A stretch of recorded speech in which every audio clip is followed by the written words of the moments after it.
La verdad es que este es un encuentro demasiado importante y yo quisiera de pronto ponerlo en un contexto. Cuando en 10 años o en 20 años se haga una revisión de lo que fue nuestro gobierno en temas digitales y de transformación científica, se harán muchas preguntas. La primera, ¿cuál fue el gobierno que creó el Ministerio de Ciencia y Tecnología? Y ahí se dirá, fue la administración que gobernó a Colombia entre el año 2018 y el año 2022. Cuando se pregunten cuándo se hizo la última misión de sabios orientada a los grandes temas científicos del país, se dirá, fue en la administración 2018-2022. Cuando se pregunten cuándo se creó el marco ético para la inteligencia artificial y la política pública de transformación digital e inteligencia artificial, se hará referencia a la administración 2018-2022. Cuando se pregunte cuándo se dio en Colombia el mayor salto exponencial de conectividad, también se hablará de la administración 2018-2022. Y cuando se pregunte cuándo se creó la gran misión de inteligencia artificial, también se dirá en la administración 2018-2022.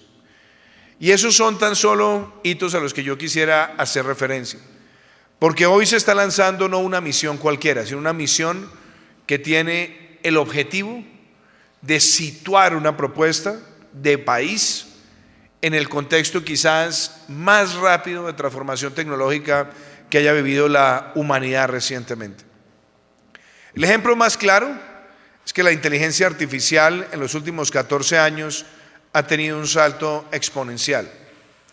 Desde cuando se hicieron los experimentos de Watson hasta hoy, hemos visto cómo la inteligencia artificial se ha convertido en una herramienta multisectorial, multidisciplinaria, pero también con efectos que se sienten en el mercado laboral, que se sienten también en muchísimas disciplinas y que además está soportada por algo trascendental: la capacidad de procesar datos de manera veloz y a partir del procesamiento de datos sobre patrones comunes y la constitución de algoritmos llevar a conclusiones.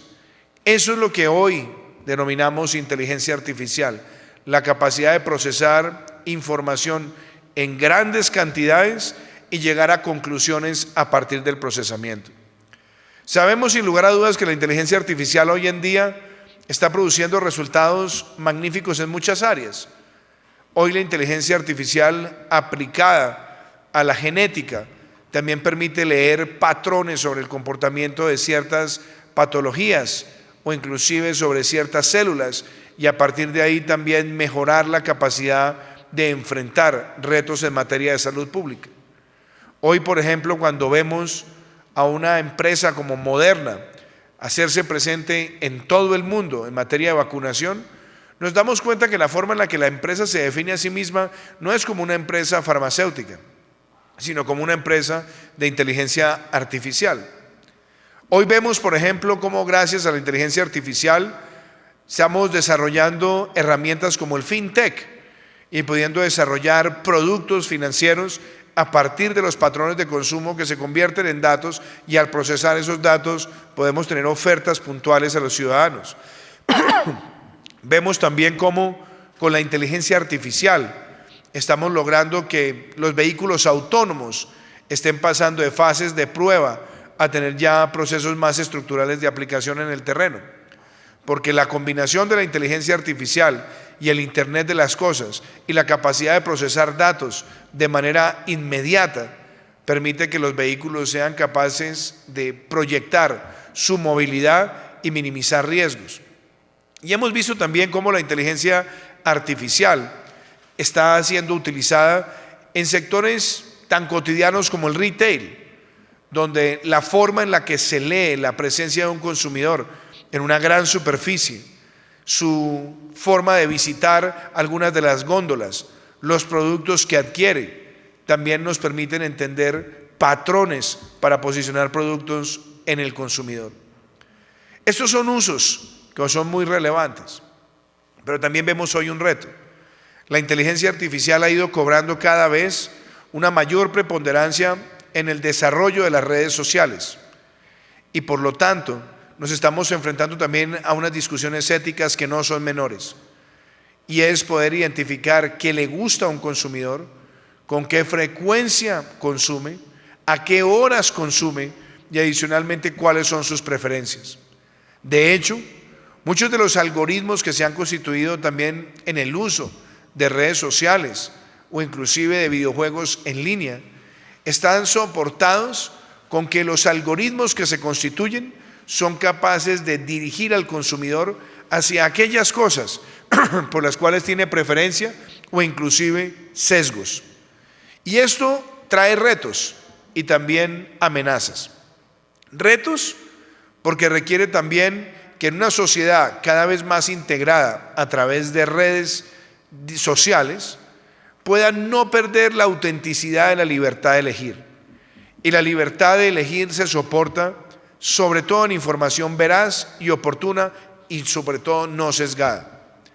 Por eso es muy interesante tener la discusión sobre cómo se constituyen los algoritmos, porque el Centro para la Humanidad en la Tecnología, que tiene asiento en California, ha sido muy claro en plantear que los algoritmos muchas veces están haciendo que los prejuicios y sesgos de las personas sean alimentadas de manera extrema hasta llevarlos a inclusive caer en agresión y violencia. Y por lo tanto, también representan un reto muy grande para la democracia. Plantear esto es muy relevante en el contexto del mundo actual, porque no podemos obstruir el desarrollo de la tecnología, pero la tecnología tiene que seguir siendo para el bienestar de la humanidad y no para afectar a la humanidad. Y esta misión tiene varios propósitos. Uno, articularse con el marco ético de la inteligencia artificial que lanzó nuestro país. Articularse también con la política pública de transformación digital e inteligencia artificial, pero también tratar de fijar elementos de política pública a donde tenemos los grandes retos en los próximos años. El primero de ellos tiene que ver con los datos.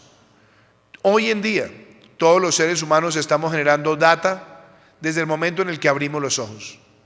Cuando prendemos nuestro celular, cuando miramos el primer medio de comunicación para informarnos, cuando utilizamos la primera aplicación para llenar nuestra agenda, cuando utilizamos un reloj inteligente que nos acompañe en la práctica deportiva, cuando utilizamos el computador, cuando hacemos una llamada, cuando descargamos una canción, cuando compartimos una foto, estamos generando datos. Y la gran pregunta que debemos hacernos es, ¿esos datos de quién son? Esos datos, ¿a quién le pertenecen? Y por lo tanto, ¿quién compensa a quién por la generación de datos, toda vez que los datos son la materia prima, son el commodity a partir del cual se desarrolla la inteligencia artificial? Poder tener una regulación transparente sobre el uso de datos y la remuneración sobre el uso de los mismos y la aquiescencia y por supuesto la autorización para el uso de los mismos es uno de los puntos centrales para el desarrollo de la inteligencia artificial. Segundo elemento tiene que ver con los usos éticos de la inteligencia artificial. Porque hoy estamos generando datos cuando tenemos dispositivos móviles que son capaces de escuchar nuestra voz, inclusive cuando no estamos utilizando un aplicativo necesariamente de conexión a partir de voz. Entonces, el recibir información puede terminar detonando que una máquina que nos acompaña durante todo el trayecto diario sea capaz de procesar la información y hacer saber a quienes están haciendo procesamiento que hay un interés por un producto, por un lugar o sencillamente por algún tema. Y ahí es donde se empiezan a generar también cascadas de información, cascadas de anuncios o también cascadas de publicidad digital. Es muy importante también saber cuáles son esos límites de la privacidad y que sean absolutamente transparentes para todos los usuarios. Lo tercero tiene que ver con la aplicación de la inteligencia artificial en temas tan sensibles como la seguridad, la salud, la movilidad, donde hoy la capacidad de procesar data nos permite a nosotros anticipar en qué lugares, a qué horas, con qué armas se pueden estar produciendo crímenes en determinados centros urbanos. Nos pueden ayudar a entender cuáles son las patologías y las características propias de quien tiene ciertas patologías y la forma en la que esa información se convierte también en una herramienta positiva de salud pública o sencillamente podría también generar una manipulación. Y el tercer elemento tiene que ver con la movilidad. La movilidad a todo nivel también requiere una gran discusión sobre quién procesa, cómo procesa y para qué procesa y dónde media la autorización del consumidor. Ahora, cuando miramos la inteligencia artificial aplicada a temas que tienen que ver con desarrollo, sin lugar a dudas es una herramienta que puede ayudarnos a luchar contra la corrupción, porque los algoritmos y los patrones nos pueden ayudar a generar alertas sobre usos y malversaciones de recursos, sobre sesgos contractuales, sobre decisiones discrecionales que no están sustentadas en una valoración autónoma, eficaz y transparente de los insumos. Y algo también muy relevante, nos puede ayudar a advertir cuáles pueden ser aquellas condiciones de riesgo. La inteligencia artificial nos puede ayudar también a luchar de manera más efectiva contra los ataques de ciberseguridad, contra esos ataques que quieren invadir la órbita del desarrollo empresarial y el desarrollo personal. Y la inteligencia artificial nos puede ayudar a tener mejor planificación. Pero el gran debate está en que el algoritmo no es en sí mismo una solución perfecta, porque el algoritmo está alimentada de información y muchas veces esa información puede tener sesgos. Y sesgos porque los patrones históricos pueden tener también serias diferencias. Quizás el caso más interesante, que lo conversábamos con el doctor Víctor Muñoz, es que si miráramos, por ejemplo, la inteligencia artificial aplicada a los procesos de reclutamiento y talento humano en el sistema empresarial, cuando tenemos durante más de 2 décadas hombres que han sido seleccionados para ciertas posiciones, lo más seguro es que si el algoritmo se basa en toda la información alimentada históricamente, tenga un sesgo hacia la contratación de hombres. Entonces, por lo tanto, lo más importante en un marco de inteligencia artificial es evitar los sesgos, porque esos sesgos son los que pueden llevar a que la forma en la que la inteligencia artificial quiere constituirse como una herramienta puede en ese momento afectar el juicio mismo de los tomadores de decisión que utilizan esa base como herramienta central. Yo creo que estos son temas de nuestro tiempo, pero además estamos migrando muy rápido en materia tecnológica. Estamos pasando de aplicaciones que funcionan como islas para nichos y servicios puntuales a lo que hoy se conoce como las mega aplicaciones. Y esas mega aplicaciones están procesando demasiados datos y por lo tanto establecer buenas y sanas regulaciones es más que necesario. Y debo también señalar algo. Cuando estamos hablando del uso de información, debemos tener en cuenta que hay unas barreras en términos de seguridad que debemos advertir.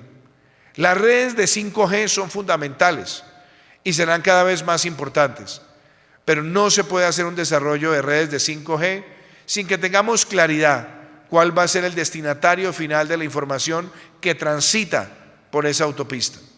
Por eso esta discusión no es menor y esta misión también tendrá que hacernos sugerencias muy puntuales sobre los procesos que se tienen que dar en Colombia en los próximos años para que la entrada de las redes de 5G también tengan un elemento de seguridad en los datos y que no haya captura de datos que estén almacenados con propósitos que atenten contra la seguridad nacional en otros lugares del mundo. Estas son discusiones reales, puntuales, pero yo creo que siempre la tecnología, cuando está bien conducida, trae progreso. Nosotros hemos creído en esto. Este ha sido un gobierno que se ha concentrado en eso, en tener un marco de política pública para la transformación digital, en formar 100.000 programadores, en hacer la más grande penetración de Internet de alta velocidad móvil y fija, en aumentar las redes de fibra óptica, en tener la aplicación de la tecnología a distintas áreas, y eso explica por qué fuimos pioneros en tener un centro de la cuarta revolución industrial en la ciudad de Medellín. Hoy vemos en esta misión una gran herramienta para la discusión de políticas públicas, para la formulación y para que Colombia pueda desarrollar la inteligencia artificial con un criterio de humanidad, con un criterio de eficiencia y con un criterio también de generar una sociedad más incluyente, deliberante, democrática, participativa, con información certera. Esos son los retos que tenemos hoy, y yo no puedo dejar de hacerle un gran reconocimiento al doctor Víctor Muñoz, director del DAPRE, por el trabajo que adelantó como consejero presidencial para la transformación digital, y el que sigue también desarrollando en estas materias bajo mi guía permanente, porque entendemos que una Colombia digital es una Colombia con mayor equidad. Hacerle un reconocimiento a Alejandra Botero, hacerle un reconocimiento a Daniel Gómez, hacerle un reconocimiento a Malú, pero hacerle un reconocimiento a esta misión que estará dirigida por la doctora Cortesi. Es no solamente una mujer joven y talentosa, sino que tiene una gran capacidad de convocatoria. Sus trabajos y la forma como aproxima el debate de temas tan sensibles es realmente digno de admiración. Me alegra además ver a personas como Urs, como Alejandro Jaimes, como Carol, como Lionel, como Alejandro Correa, también como Malavica, como la doctora Mosquera y como Marcelo Cabrol en este importante esfuerzo. Pero además ver que se unen para llevarlo a su éxito el Banco Interamericano de Desarrollo y la CAF, porque son dos herramientas multilaterales de integración, y que estoy seguro lo que salga de acá podrá ser replicable y escalable en otros países de América Latina. Así que muchísimas gracias a todos ustedes, y que esta misión de inteligencia artificial sea un nuevo paradigma en el uso de la tecnología en nuestro país. Así que cuando en 20 años se evalúe cuál fue la misión que definió una hoja de ruta para que Colombia se consolidara como un poder regional en términos de inteligencia artificial, no quedará duda que fue también en el periodo 2018-2022, en el periodo de mi gobierno, de un gobierno que cree en la equidad, pero una equidad que se labra con emprendimiento, con tecnología y con legalidad. Muchísimas gracias.